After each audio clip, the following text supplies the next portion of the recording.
Dielectric क्या होता है? ये जो क्वेश्चन है आप लोगों को 2 नंबर में ये क्वेश्चन पूछा जाता है, और ये हो सकता है तो आप लोग सीख लेंगे कि डाइलेक्ट्रिक क्या होता है। देखिए डाइलेक्ट्रिक होता है क्या है कि जब आप लोग कैपेसिटर पढ़े होंगे, कैपेसिटर में हम लोग जैसा कि जानते हैं कि इसमें 2 प्लेट होता है, जनरली 2 प्लेट होता है। एक प्लेट पॉजिटिव होता है और एक प्लेट जो होता है वो निगेटिव होता है, ये निगेटिव प्लेट होता है। तो एक कैपेसिटर के अंदर में जब 2 प्लेट के बीच कुछ पन्नी, कुछ लिक्विड या तो कुछ पेपर ऐसे कुछ यहाँ पे डाल दिया जाता है, जो क्या करता है इसके इलेक्ट्रिक फोर्स के मतलब वो क्या करता है, विरोध करते रहता है। तो जो 2 प्लेट के बीच एक ऐसे सब्सटेंस यानी एक ऐसा मटेरियल बीच में रखा जाए, जो मटेरियल उसका डाइइलेक्ट्रिक कहलाएगा, डाइइलेक्ट्रिक कहलाएगा। तो डाइइलेक्ट्रिक के रूप में जैसे हम लोग क्या रख सकते हैं, जैसे आपको पेपर रख सकते हैं, जैसे आपको कहा जाए तो पन्नी पॉलीथीन रख सकती हो पॉलीथीन रख सकते हो, जैसे लकड़ी रख सकते हो, जैसे कूट रख सकते हो, चाहे ऐसे बहुत सारे होता है जो डाइलेक्ट्रिक का काम करते रहता है। तो डाइलेक्ट्रिक क्या है? डाइलेक्ट्रिक एक ऐसा इंसुलेटिंग सब्सटेंस है ना, जो क्या करता है इलेक्ट्रिक फोर्स को अपोज करता है। तो हम लोग लिख सकते हैं डाइलेक्ट्रिक में कि सच इंसुलेटिंग मटेरियल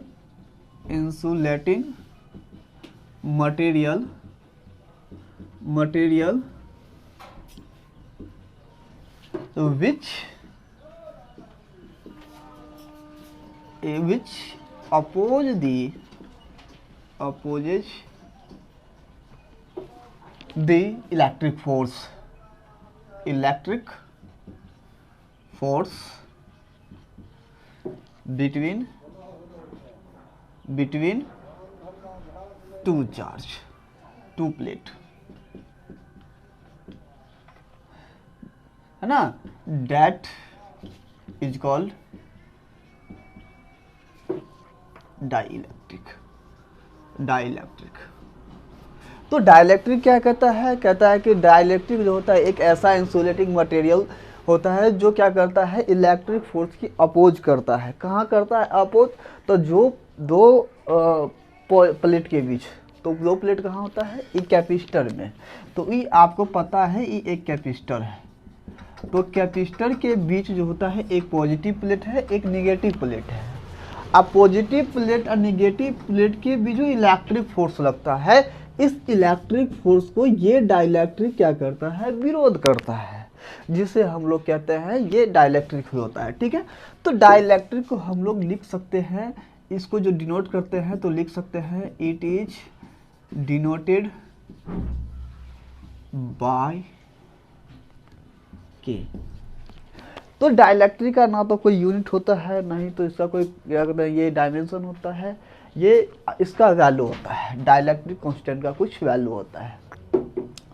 तो अब हम थोड़ी सी बात करते हैं इलेक्ट्रिक परमिटिविटी के बारे में। किसकी बात करेंगे? इलेक्ट्रिक परमिटिविटी के बारे में। ये इलेक्ट्रिक परमिटिविटी जो है ये भी मोस्ट वीवीआई है।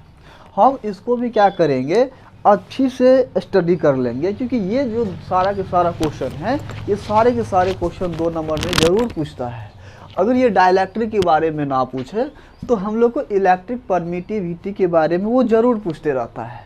तो इसीलिए हम क्या करते हैं कि ये इलेक्ट्रिक परमिटिविटी को भी याद कर लेंगे। इलेक्ट्रिक परमिटिविटी भी क्या है, एक मीडियम का ही प्रॉपर्टी है, जो क्या करता है कि इलेक्ट्रिक फोर्स यानी 2 चार्ज के बीच जो इलेक्ट्रिक फोर्स लगता रहता है उससे वो ज्ञात होते रहता है। समझ में आया?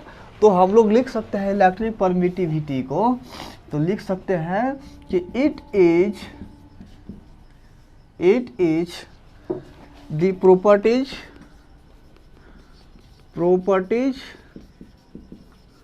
ऑफ मीडियम, ठीक है, which is obtain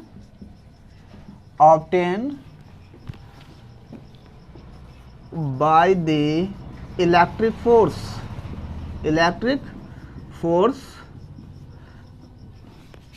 between two charge, between to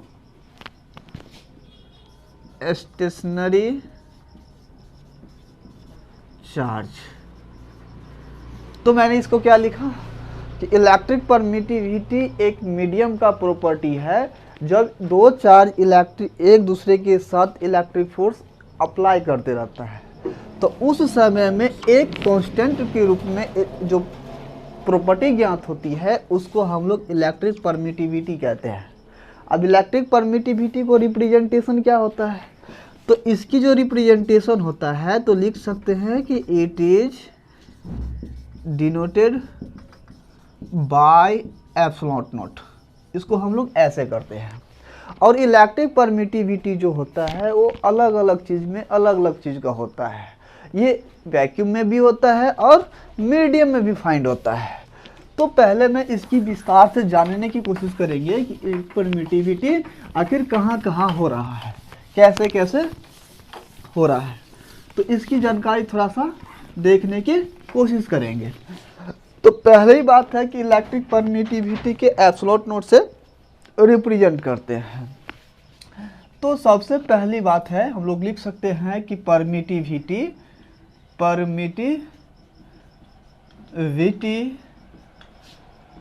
in medium. तो मीडियम में जो होता है वो होता है सिर्फ एप्स नॉट, और यही परमिटिविटी जो होता है वो जो वैक्यूम में होगा उसको होते हैं एप्स नॉट नॉट, जबकि दोनों का वैल्यू लगभग एक दूसरे के बराबर ही होता है। अगर इसकी वैल्यू की बात किया जाए तो इलेक्ट्रिक परमिटिविटी की जो वैल्यू होता है तो लिख सकते हैं कि दी वैल्यू ऑफ एप्स नॉट और एप्स नॉट नॉट। तो इसकी जो वैल्यू होती है ये एक लगभग एक दूसरे के बराबर होता है, जो होता है 8.85 इंटू 10⁻⁻12 न्यूटन पर -1 मीटर -2 और कूलम्ब स्क्वायर। इसकी अगर बात किया जाए तो ये वास्तव में इसकी यूनिट होती है और ये इसका वैल्यू होता है। तो ये अगर ये परमिटिविटी अगर ये आपको याद है तो परमिटिविटी को क्या करेंगे हम लोग स्टडी कर लेंगे। और एक तीसरा क्वेश्चन ये भी है कि आपसे रिलेटिव परमिटिविटी या तो डाइलेक्ट्रिक कांस्टेंट या तो एब्सोल्यूट परमिटिविटी की बात किया जाएगा। हो सकता है 2 नंबर में ऐसे भी पूछ सकता है कि डाइलेक्ट्रिक कांस्टेंट और रिलेटिव परमिटिविटी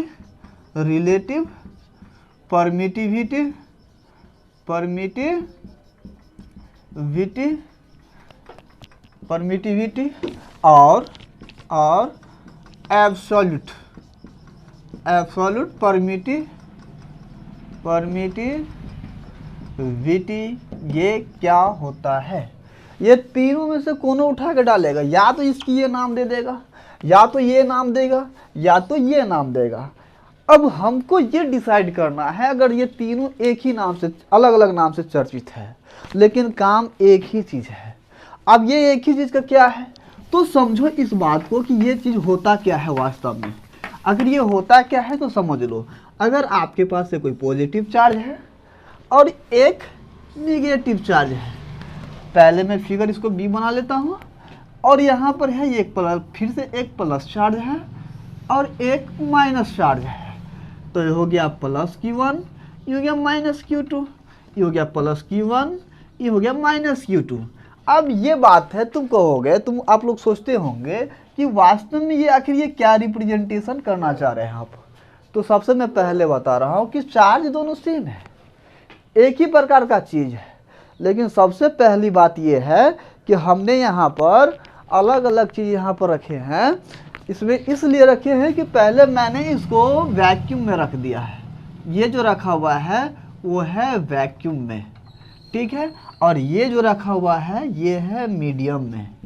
तो सबसे जनरली बात ये है, सोचने वाली बात ये है कि अगर दो चार्ज जब वैक्यूम में रखेगा तो वैक्यूम में फोर्स कितना लगाएगा, और जब वो मीडियम में रखेगा तो मीडियम में फोर्स कैसे लगेगा।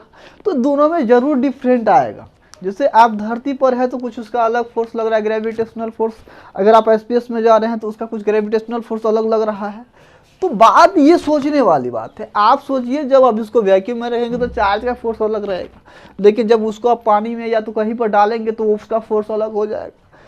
तो रिलेटिव परमिटिविटी, डाइलेक्ट्रिक कांस्टेंट या तो एब्सोल्यूट परमिटिविटी, खासकर इसी के बीच रिलेशन रिप्रेजेंटेशन करता है। तो इसका डिफिनीशन क्या लिख सकते हैं?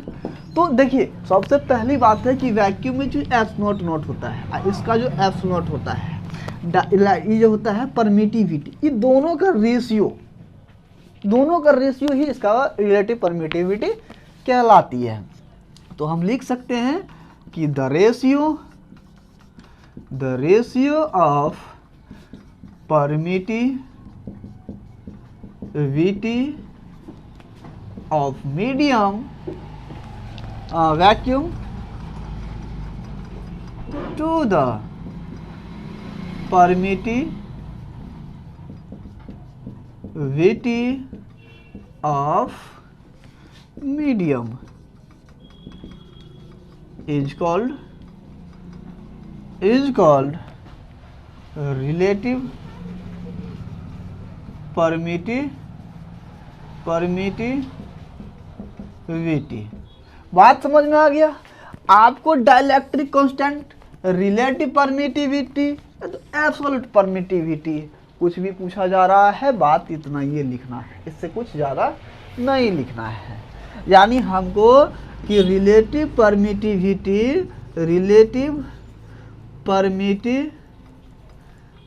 परमिटिविटी बराबर अगर लिखना चाहे तो हो जाएगा एप्सिलॉन नॉट बटा एप्सिलॉन।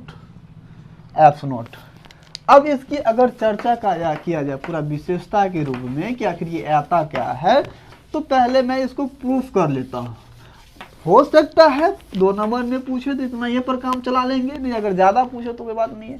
अब ये दोनों का रेशियो फाइंड कर दीजिए। आप लिखेंगे वी नो